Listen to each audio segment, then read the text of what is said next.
Dear children, wow, what a view!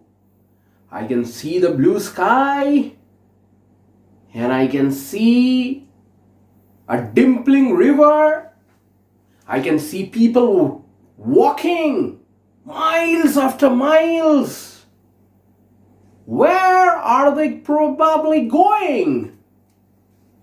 Well, children, I can also see the blue clouds and I can see the mountains. It's an amazing scenery, and I can see my neighbor's house and the garden, which is adorned with red flowers.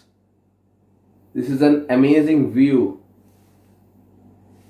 Children, welcome to yet another fascinating session of English literature, and here is Pratik sir with an army binocular, and I'm watching a lot of beautiful things.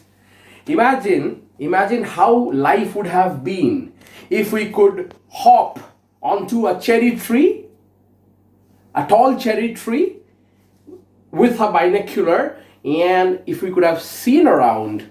What would you see, my dear children? Well, have you ever had the experience of using a binocular? Well, when you see into a binocular, okay, it has a quality of showing you distant things close. Okay, so now I'm going to keep this binocular aside and show you something which is going to entertain you a lot. Robert Louis Stevenson, one of the famous poets who used to write on travel, adventure, and nature. Today we are going to look into one of his poems. Children, welcome to the 7th lesson of English literature. And the name of the poem is Foreign Lands. Our poet is Robert L. Stevenson. He was born in Scotland. He has written a lot of novels and poems. One of his famous poems was The Treasure Island. And today's poem, which we are going to deal with, has been taken from a novel called, I'll tell you the name, A Child's Garden of Verses. A Child's Garden of Verses. So what should I do, children? First, should I show you this photograph? Okay, let me show you the photograph and then I'll read out the poem for you.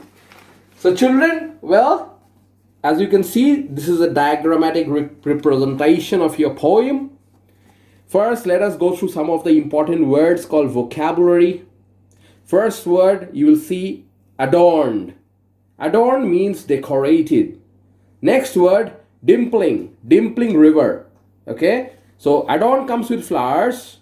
Adorned with flowers, it means decorated with flowers. Dimpling, dimpling means shiny. Can you see this river shining? See, I've put some stars here. This shows that it's shining. The water is shining because of the sun rays. Looking glass means mirror. And finally, you have another word called tramping. Tramping. Well, tramping talks about those long walks on feet. Children, if you have your houses in the villages, you will see that people in rural areas don't have access to cars and vehicles and different sorts of commuting. So what they do is they walk miles after miles. I'm sure you must have seen some of the videos, or you may have experienced it. People carry pots of water on their heads and travel miles after miles in Rajasthan. Okay, because it's a desert and there is scarcity of water. So ladies wake up early in the morning, keep the pots on their head, and they balance it and walk like this, okay, miles after miles. That's called tramping. Tramping. Now let's see. It's like a mind map, okay, but it's a picture representation of a mind map. So this is a cherry tree, as you can see, the red fruits here are the cherries. They're very sweet in taste, small fruits. So, and this is a cherry tree. Can you see the poet sitting on this tree, on one of the branches? The poet is sitting here and he is watching everything around. First, he could see the neighbor's house. Can you see the neighbor's house? Okay, and see, I have drawn a fence as well. Why?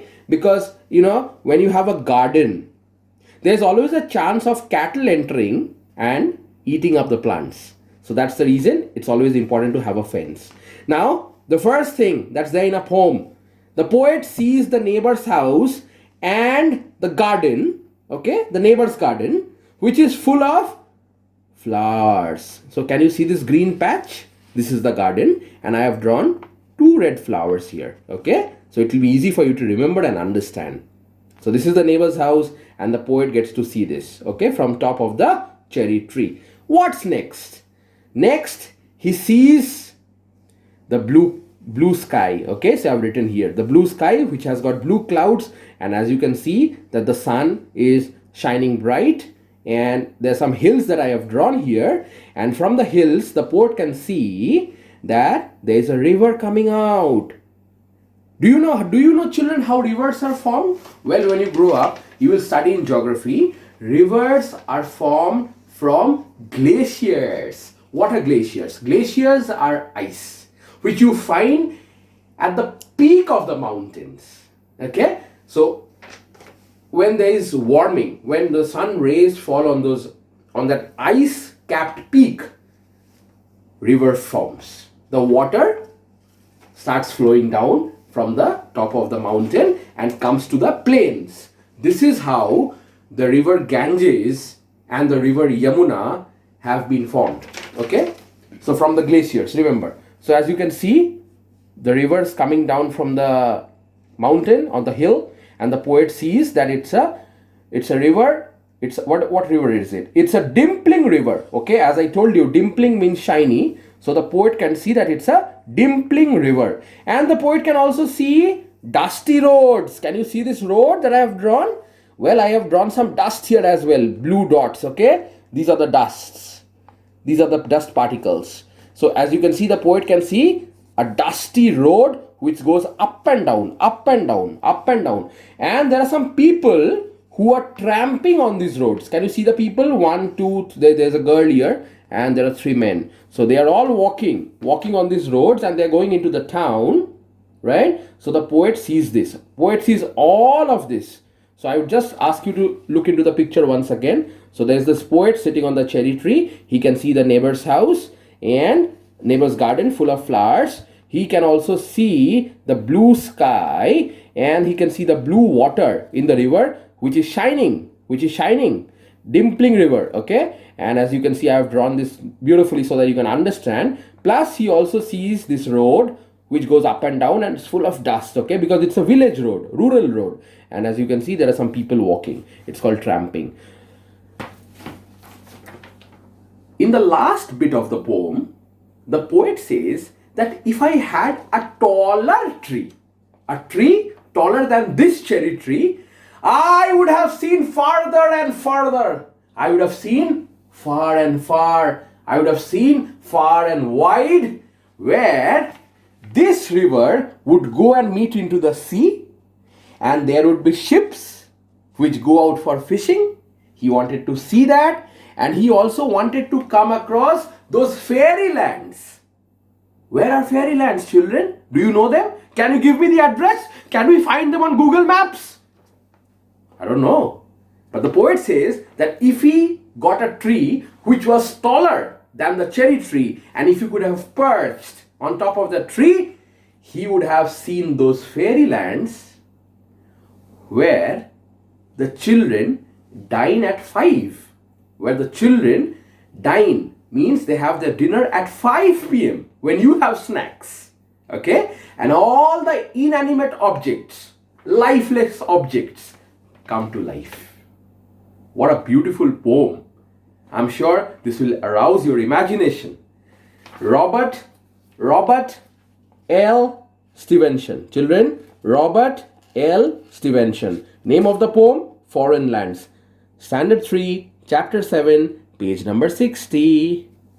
Okay, children. Now I'm going to read out the poem for you once. Let me read out the poem for you. Well, when you read English literature, there has to be a lot of intonation. The voice should go up and down like that dusty road. It has to go up and down. Okay? When you read literature, there should be emotions which should be coming out. So let me start.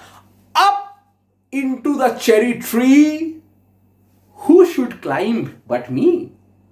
I held the trunk with both my hands because I was afraid I would fall down, and looked abroad on foreign lands.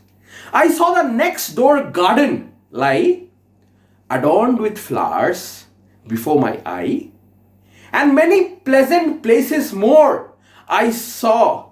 Oh, I'm sorry. And many pleasant places more that I had never seen before. I saw the dimpling river pass, and be the sky's blue looking glass. The dusty roads go up and down, with people tramping in the town.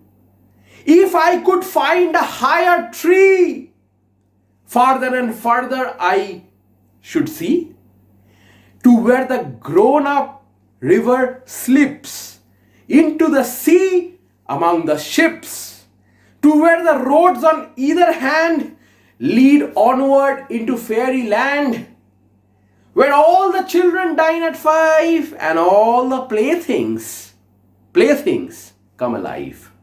Robert Louis Stevenson for you children, Scottish poet. And here is Pratik sir bidding you goodbye as of now. Well, please go through the poem. We have already discussed it in our interactive session. I'm sure it will be easy for you to connect the dots. I'll wait to see you again next week. Until then, take care. Bye-bye.